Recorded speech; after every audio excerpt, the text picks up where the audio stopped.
Okay, hey guys, and welcome back to another Q&A. You guys asked so many questions. I think we're going to be doing like 47 episodes of this. It's all right.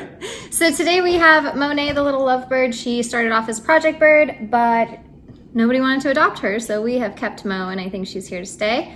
Do you want to introduce who this is? This is Larry. Some of you that follow my personal Instagram account notice that he goes almost everywhere with me, and he was found abandoned by his parents at like 4 days old, thrown out of the nest.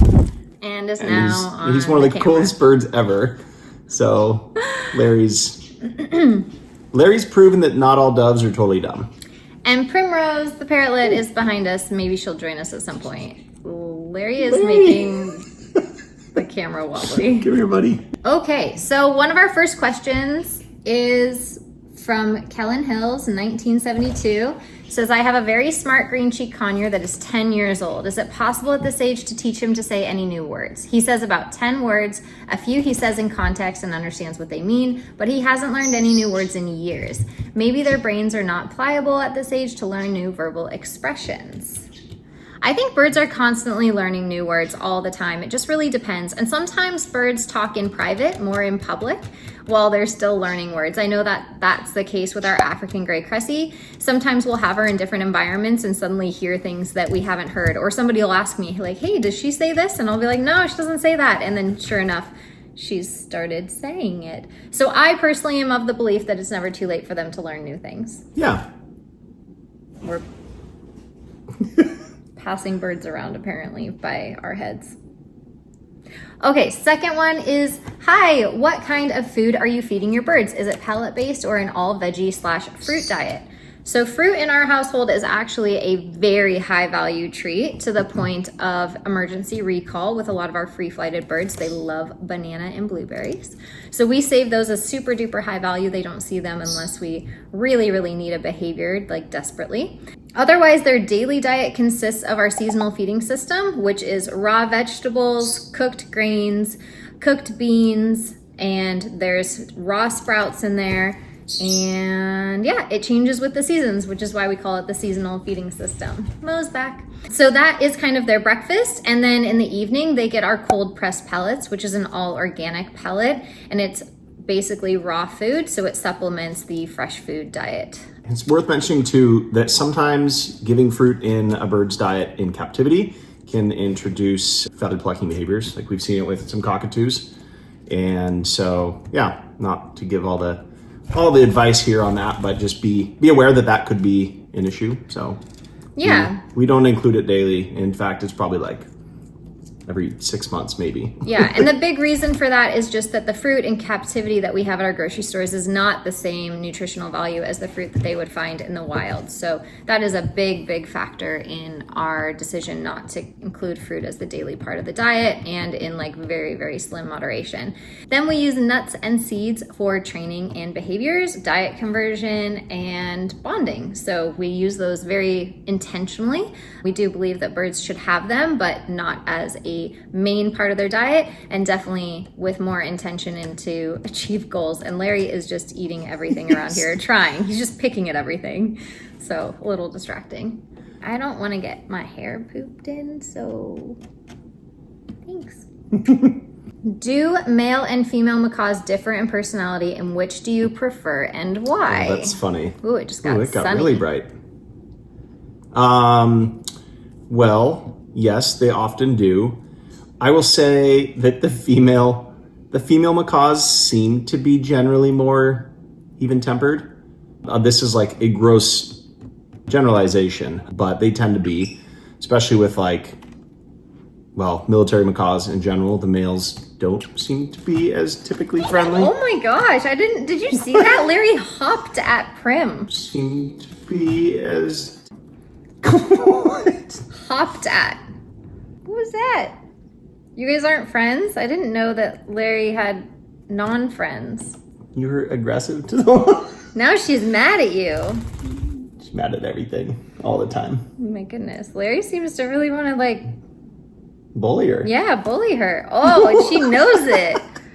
I didn't know you guys weren't friends. That was funny. I didn't know Dove could make enemies. Sorry, what were we talking So about? macaws. Oh, differing in personality. So I would say generally speaking, we notice males to be more hormonal and more triggered hormonally. That said, Morgan, the macaw that came to me like years and years ago, has a lot of hormonal issues. So I think it definitely, like, every bird is an individual. I know that in our Freestyle Flyers group, people really badmouth the male macaws. Especially the blue throats. Yeah. I mean, mostly just Jinx. Here I am with Jinx. I think he's the best. But even Jinx's breeder, she was always talking about how she prefers the females versus the males. So I don't know. I think everybody has their preferences. I've really enjoyed our male macaws, but we've mostly had male macaws. Yeah. But we had Jersey and Chaco, and Jersey was super sweet. And Chaco's kind of pain in the butt, but he was lovable. So I don't know. I mean, I think, yes, they differ in personality, but which personality you're going to get, I don't know. Hey, don't do that. Oh my gosh, it's a birthday present. Prim doesn't count for... Yeah, if we were basing personality off of gender, just using Prim, I would never want a female bird ever again. If you're going to start a new flock, what species would you choose? So wiped clean, we have no birds. It would be all macaws for me, I think. I would have to have a budgie. Aw. If you had to pick one species, though. That's not the question. We're creating a new flock. Okay, got it. Hey, Prim, it wouldn't be a parrotlet. I'm gonna go put her away. Man, that's such a tough one because, like, the galahs are so fun. The budgies, though, budgies are definitely a blast. So I think that's my dove is chewing on my ear. I would lean more towards the blue-throated macaws, and I think originally we would have done that had we had the money. It just came down to they were the most expensive to get, and our two brothers that we got were not very expensive. They were like $700 or something like that, pretty cheap. Versus I think Jinx was $2,500 back. Yeah, back it's been then. a while. If we could have afforded to get multiple blue throats, we would have. Yeah, and that would have been awesome. So yeah, I think for me, I feel like I would be happy with a budgie and a blue throated macaw, but I think we could each have one. He wants to pick at your nails. A blue throated macaw each. Come here so they can see you. He's a very beaky dove. I've never met a dove that was this beaky. And I don't know if it's because I hand fed him all the time. Picks at everything. Yeah, he's very... You pick he at might everything. actually not be a male, too. We don't know yet. It's still a little early. Hopefully you're a female, because the females are way nicer with doves. Yes, this is absolutely true. Okay, so did we decide on multiple blue throats and a budgie? Blue throats and a budgie. And a dove, of course. We can do without the dove, but... It's also a very significant part of my career. It's true. All right, so, and doves. What got you into parrots?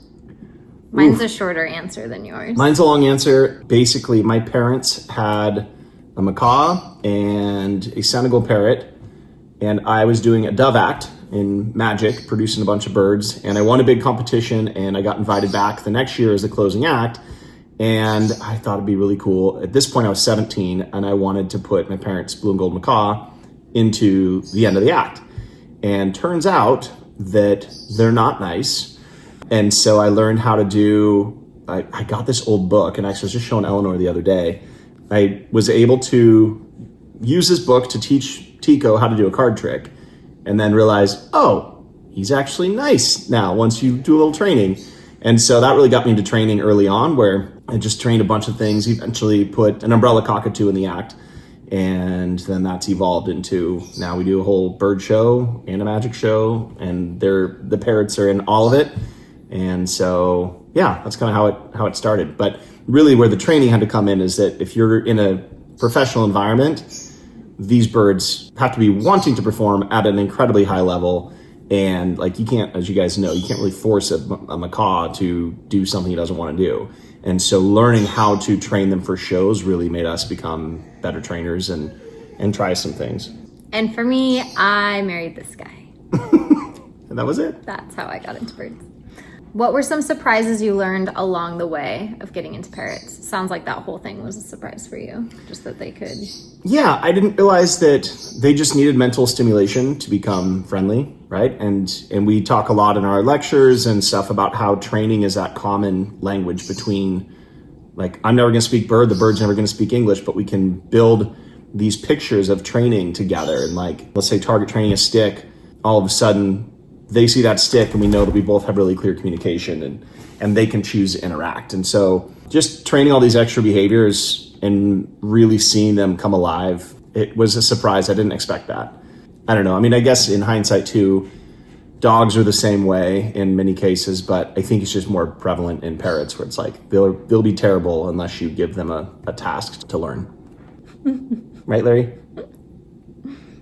I think the whole thing was a surprise for me because when I was first introduced to parrots through Dave, they really intimidated and scared me, and I felt like they were incredibly unpredictable and I never knew how they were feeling and I couldn't tell and I couldn't read body language, so everything was sort of a surprise for me. And I think just the love that grew and the curiosity and how rewarding it is to work with them was a full, like, I think it's always surprising me. I would say you working with Morgan, that surprised me how much you transformed each other, I think, in that. Yeah. Yeah. Okay, here's a great question. This one says, I've been told that if I get 2 budgies instead of 1, chances are they won't want any human interaction. Is that really true? In certain circumstances, yes. I think where people are speaking to this is when you go into a pet shop, you're impulse buying a bird, and you decide that one's gonna be too lonely, and you immediately get 2, and they're coming from the same place, and they already know each other and have a fear of humans and adoration for other birds. So they feel safe in their flock, and they feel unsafe with humans because they haven't been handled or interacted with properly, usually at pet shops. So when you bring those birds home, they tend to just gravitate towards each other and be very, very fearful of people. And then as you try to interact with them, one is going to be more scared than the other. And that one's going to constantly make the other one scared, even though it's trying to be brave. So it becomes very deflating trying to work with birds in a taming situation in that circumstance. Now, I recently documented over on Patreon where I had 2 budgies at the same time, but they came from 2 different places. So one named Avery was a single budgie who came from a 14-year-old's home and was this 14-year-old's best friend. So really tame, really, really sweet. Is Larry sunbathing? I think so. Can you show that? Just soaking up the sun. This is how little we see it right now in this time of year. It's very important. Oh, weirdo. I'm telling you, coolest stuff ever. Oh, okay. So Avery already came pretty tame and like handleable. And then Luna came and we were told was not very friendly, not very handleable. And so I primarily focused on Luna and building a relationship with her since Avery was already pretty cool about it. And I found that I had very different relationships with both of them, even though they enjoyed sometimes spending time together. They weren't so bonded that they wanted to be together all the time or were hormonal or anything like that. So I really felt like those 2 budgies could be forever homed to people who would just have single budgies but spend a ton of time with them. Similar to how we operated with Blueberry, where she was just like my world and I took her everywhere and she was so much fun. And because she was so tame and friendly, it made it easier to take her places and do more with her. Whereas I think a lot of people don't take the time to get to that level with their budgies. Which is sad because you can get there so fast. Yeah, you really can. Like they are so smart. Like a week. And so I think that you can do both. It just depends on the circumstance. So I typically tell people who want to have more than 1 budgie in the home to get 1 first, work with it to your full capacity and ability, get a really great relationship with that budgie, and then bring in a second one and do the same thing with that one so that you have 2 relationships that are strong on their own so that when the birds come together and sometimes spend time together, it's still all good and everything is still mindfully intact. I also would typically house my budgies individually, and this is so that they're in the same area but in separate spaces, so there's no fighting over favorite perching or food, and I can look at droppings and know that it belongs to one budgie versus the other. And I found that if I house the budgies together, like Avery, for example, is a much bigger budgie than Luna, he would gorge himself on way too much food and not leave enough for Luna. And I have that experience with my macaws as well. We have brother macaws who get along really well sometimes, and sometimes they act like brothers and they don't get along at all. And I've just found that housing them individually makes it so that when they are out of the cage together, they enjoy each other more. So that would kind of be my take on it. I know it's not the most popular take, but that's how I feel about multiple budgies. I think it would be the same for, if you got 2 parrots at the same time and didn't handle them, like macaws. Yeah, just left them alone together. Yeah, you'd have similar issues, I think. Mm-hmm. It's just, we don't typically value the $25 budgie as much as a $10,000 macaw. People are more likely to invest in the time and stuff with the larger birds. So I think budgies need to be more expensive. Yeah, I agree. This one says, what is a good plan to help birds play with toys? My bird does everything but play with his toys, including sleep on them, yet when I try to get him to bite or touch the toys, he doesn't trust it. So one of my favorite methods is targeting. So if you haven't taught your bird to target, it's just simply getting them to touch the end of a stick with their beak. And it's very, very gentle touch. It's not a bite, it's just a touch. Once you've trained that, you can then kind of transition it to a toy. I recommend using some of our tiny toys because these are not intimidating, they're soft textures, and they break apart really easily. This way, a bird will feel like it's doing something and accomplishing something by just kind of like interacting with this toy, and it really gets you started, and then you can kind of build from there onto stronger, beefier toys. So what I do, and I have a lot of videos on this on the channel, is I just like hold that toy. You can even hold the target stick close to that toy. You can reward for a bird just approaching it, looking at it, whatever approximation you need to start at, but you want to just teach your bird to target the toy and then exaggerate that behavior. And so we have lots of videos going into like how to go about that. We've done a lot of this at master classes especially, and it shows you how to encourage your bird to play with toys. And then eventually what happens is it becomes so self-reinforcing, it transitions into the cage, which is a beautiful thing. Not for your wallet.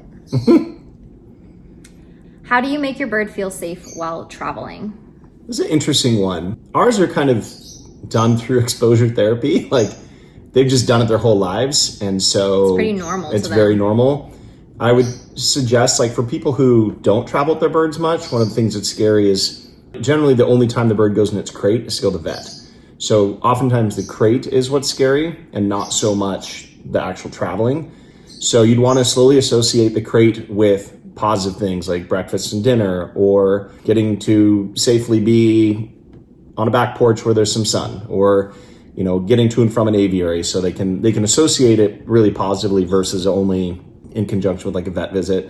And then slowly make your trips with your bird a little bit longer, and so they just get used to being in the car. Some birds tend to get car sick, which is kind of funny, but thankfully it's not a whole lot. It's usually the older ones that have never really had that exposure. So yeah, I think trying different carriers, I've felt like I've seen a lot of clients where they're just struggle busing with specific carriers and getting their bird to be comfortable and feel safe in them. I remember doing this with Bean, the African gray project bird that came to me. I was trying to get him into a pretty enclosed carrier and he was really nervous about it. But once I just used a wire carrier that he could see out from all sides, he went in it so easily and beautifully. It might also be that you just need to relook at your carrier or your travel situation and give your bird something that it is more prone to being willing to go into. I know I just recently backpack trained Luna, the budgie, in preparation for her forever home. And she took to it so easily that I just felt like, oh my gosh, this is the perfect fit. But you may find that your bird either wants to be more enclosed or it wants to be less enclosed, and just kind of being willing to adjust and pivot to that is going to make it just easier on your bird and allow your bird to feel safe, because you don't necessarily know what safe is to your bird until you try these different methods. So last question of this Q&A is gonna be this one. It says, how do you take a trick from capturing to doing it on command? And if you're not familiar with capturing just means that you're waiting for a behavior to present itself that your bird does naturally. It may even be talking on cue. Maybe your bird says something really cute. You click a clicker and you follow it up with a treat, and you're just kind of waiting for that behavior to present itself. And that's how you quote unquote train it. So how do you go from doing that to getting it on command? You could talk about it with Morgan too, and how you got her to fly to you. Yeah, so in the very beginning, for those of you that don't know who Morgan is, she's a Camelot Macaw that came to me with a foot defect. She belongs to a friend of mine, and she wanted to see if I could flight train this bird because her foot kind of goes off to the side and nobody was sure if she could fly well and be able to land and all these things. And so I started flight training Morgan, and I struggled really hard getting her to fly to me. She just did not want to fly to me. Unless my back was turned, then she would fly. And I think it was because she could land on like this much larger target of my back. And so I used to have to just turn my back and wait for her to fly. I actually used to use my phone and prop it up against on selfie mode so I could see her versus just relying on hearing her. And anytime she would fly to me, I would quickly turn, catch her, click, and reward and follow it up with a treat. Eventually, I was able to finally face her, which made training so much easier to be able to see everything. And the main thing, especially when it comes to flight training, is waiting for that body language that you can tell that they're about to take off. Now with flight training, it's a little easier because there's a specific body language stance that they have to do to be able to take flight. They're not just gonna do it from any sort of posturing. So you're gonna see some cues, some body language cues where maybe they hunker down a little bit right before going. Some birds kind of wind themselves up before they go. There's just some different cues that you'll kind of notice. And placing your cue, which for Morgan's case would have been her name Morgan, right before she flew. And then basically adding a cue looks like inserting the cue at the proper time so that the bird is more likely to do the behavior right before the cue. And then when you don't give the cue, not following it up with a reward, even if the bird does that behavior. So for example, I know a lot of you love teaching talking, and it's something that I've trained with Cressy, and I do have some videos demonstrating what this looks like when it goes from me just waiting a lot of time to get this behavior out of her to being able to reward it, to her understanding like, oh, it's when I say cutie, I get a treat. Cutie. Good. And then it kind of feels like they're training you, right? Because she's just like cutie anytime she wants a treat. So the big difference is being able to implement that cue right before she says cutie, and then the times I don't say the cue and she still says cutie, not giving a treat. Eventually the bird starts to learn like, oh, I only get the treat when that cue happens, and then I perform the behavior versus when I just perform the behavior on my own. And one of the ways that you can encourage that is like with the example with Morgan, is we knew what already was working. By turning her back, that instigated the flight.